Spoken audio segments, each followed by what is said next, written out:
Tagal kong hinintay ang araw na to. Hindi para tumanggap ng mga medalyang to. Gusto kong ibigay ang karangalan sa taong nagdala sa akin dito. Ma, narito ako ngayon dahil sa walang katulad mong pagmamahal.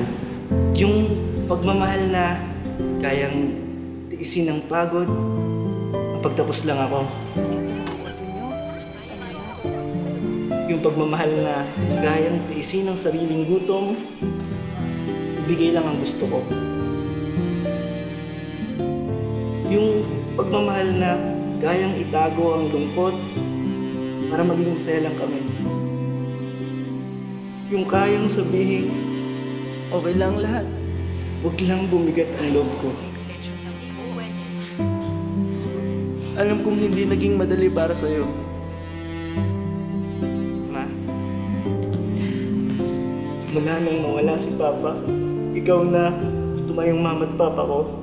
Kinaya mo ang lahat-lahat dahil nangako ka sa akin ng gabing yun. Joey, anak, kakayanin ko ang lahat para sa iyo. Kaya nga, alam kong sasabihin mo sa akin proud ka. Pero mas gusto kong sabihin sa lahat na mas proud ako sa mama ko.